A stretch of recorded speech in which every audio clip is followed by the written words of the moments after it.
Dallas Mavericks na papirma at nahanap ang susunod na Jalen Brunson. At Seth Curry sa Warriors parang malapit na.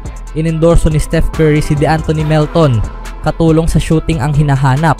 Hindi kailanman malilimutan ng mga tagahanga ng Dallas Mavericks ang pagkawala ni Jalen Brunson nang wala silang nakuha kapalit noong Summer 2022. Sina Brunson at Luka Doncic ay katatapos lamang dalhin ang Mavs sa kanilang unang Western Conference Finals mula pa noong year 2011.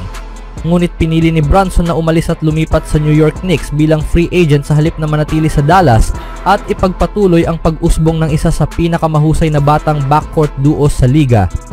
Simula nang mapunta sa New York, umangat si Brunson bilang isa sa pinakamahusay na point guard sa NBA at hati ang opinyon ng mga tagahanga kung magiging ganito ba siya kahusay kung nanatili siya sa Dallas. Mukhang malabong makuha muli si Brunson ng Mavericks, ngunit maaaring nakapirma sila ng isang manlalaro na maaaring maging hindi inaasahang star tulad niya matapos nilang kunin si Ryan Nembhard sa undrafted free agency pagkatapos ng 2025 NBA draft. Agad pagkaraan ng pagpirma ng Mavericks kay Nembhard, dagsa sa social media ang papuri mula sa mga tagahanga at miyembro ng media sa Dallas sa ginawang hakbang dahil malinaw na dapat sanay na draft siya. Sa mga usapan kasama ang ilang kawani ng Mavericks, marami ang nagpahayag ng tiwala kay Nembhard at sa kung ano ang maaari niyang dalhin sa koponan at nagsimula ang kanyang misyon na patunayan sa buong liga na nararapat siyang marinig sa draft sa Las Vegas Summer League. Maaaring nakahanap ng susunod na Jalen Brunson ang Mavericks. Napatunayan na ni Nembhard na isa siya sa mga pinakamalaking steal ngayong summer dahil nagpakita siya ng kahangahangang mga laro sa Summer League, kabilang na ang isang game-winning 3 laban sa Los Angeles Lakers na galing sa assist ni Cooper Flagg. Kalaunan ay pinaaga ang kanyang pagtigil sa Summer League pagkatapos lamang ng 3 laro. Ang pag-shutdown sa isang undrafted player matapos ang ilang laro lamang ay patunay kung gaano kataas ang tingin ng coaching staff sa kanya at siguradong makikilala agad ng mga tagahanga ng Mavericks ang kanyang pangalan sa susunod na season. Dahil pinirmahan si Nembhard sa isang two-way deal sa halip na regular na kontrata, maaari lamang siyang maglaro sa 50 regular season games. Ngunit kung magpapatuloy ang kanyang pag-unlad gaya ng inaasahan, tiyak na malalampasan niya ang kanyang kontrata at maaaring pag-isipan ng Mavs na bigyan siya ng full-time na kontrata sa kalagitnaan ng regular season. Ganito rin ang ginawa ng Dallas kay Brandon Williams noong nakaraang season kung saan kinonvert nila ang kanyang two-way deal sa standard contract bago magsimula ang playoffs at malamang nakakailanganin ulit ng Mavs ng mas malalim na guard rotation habang inaasahang babalik pa lamang si Kyrie Irving. Ito ang dahilan kung bakit handang-handa si Nembhard na gumanap ng tunay na papel agad dahil isa na siya sa pinakamahusay na passers ng koponan bilang rookie.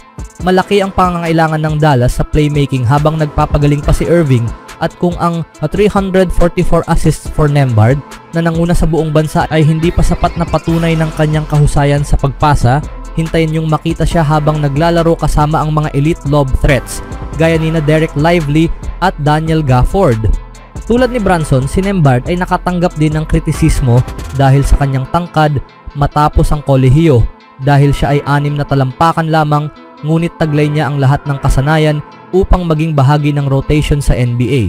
Si Nembhard ay isang matapang na defender, kahangahangang passer at mahusay na leader at marami siyang kaparehong katangian kay Brunson na ipinakita nito noong nagsisimula pa lang siya sa Mavericks. Pareho rin sila ni Brunson pagdating sa edad. Si Nembhard ay 22 taong gulang bilang rookie, habang si Brunson ay 21 nang siya'y madraft at malamang na ito rin ang isa sa dahilan kung bakit nailagpas sila ng ibang mga koponan. Nais ni Nembhard na patunayan ang kanyang sarili gaya ng ginawa ni Brunson at ilalagay siya ng Mavericks sa posisyong magtagumpay. Ang pagiging isang undersized na older guard ay mukhang magiging maayos para kay Nembhard sa Dallas, lalo't nasa win now mode ang koponan at may twin towers na nagbabantay sa rim sa lahat ng oras. Wala nang dapat ipag-alala si Nembhard pagdating sa pag-aangkop sa sistema ng Dallas at kung papikitang mabuti ng mga tagahanga ng Mavs habang pumupukol siya ng mid-range jumper off the dribble, maaaring maalala nila ang laro ni Brunson at ang kahangahangang simula ng kanyang karera sa Mavericks. Anong masasabi nyo kay Nembhard mga kaibigan?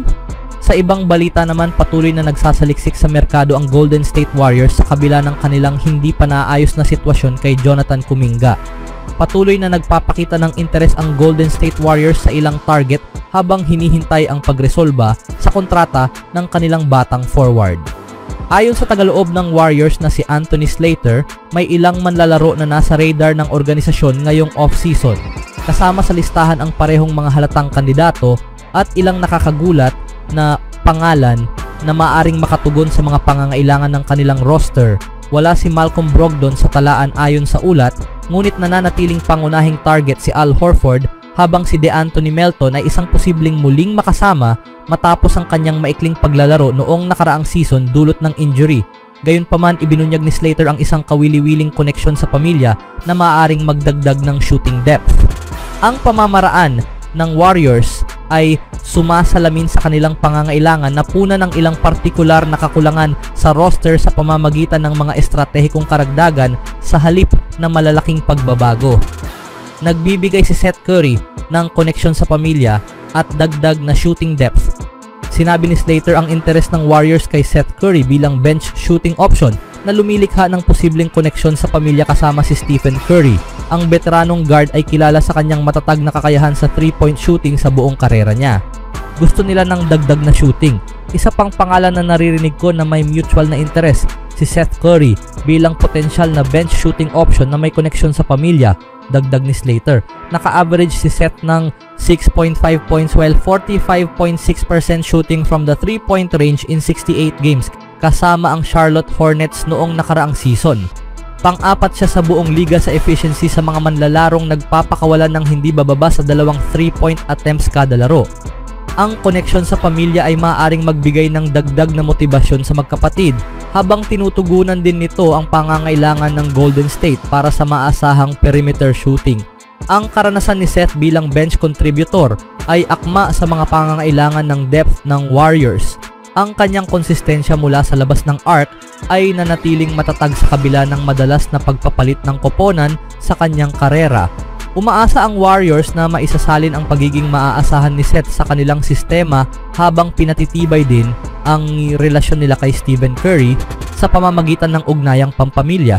Umiigting ang posibilidad ng pagbabalik ni Melton sa tulong ng suporta ni Steph Curry. Sa huli, nananatili ang mutual na interes ng Warriors sa muling pagkuha kay DeAnthony Melton matapos ang kanyang ACL injury. Ang suporta ni Stephen Curry ay nagpapabigat sa posibilidad ng reunion. Naghahanap din sila ng perimeter defense. May mutual na interes sa muling pagsasama kay DeAnthony Melton na nakapaglaro lang ng 6 na laro para sa kanila noong nakaraang taon bago siya mapilay ng ACL, pero maganda ang naging takbo. Gusto siya ni Steph Curry, ulat ni Slater. Ang kakayahan ni Melton sa depensa ay tumutugon sa isang mahalagang pangangailangan ng roster habang ang maikling panahon niya sa koponan ay nagpakita ng pagiging akma niya sa sistema. Kung mapasama ang dalawang pangalang ito sa Warriors, maaari silang magkaroon ng isang kawili-wiling roster at maging isang malakas na kandidato upang makapasok sa playoffs sa mapagkumpetensyang Western Conference. Anong masasabi nyo dito mga kaibigan?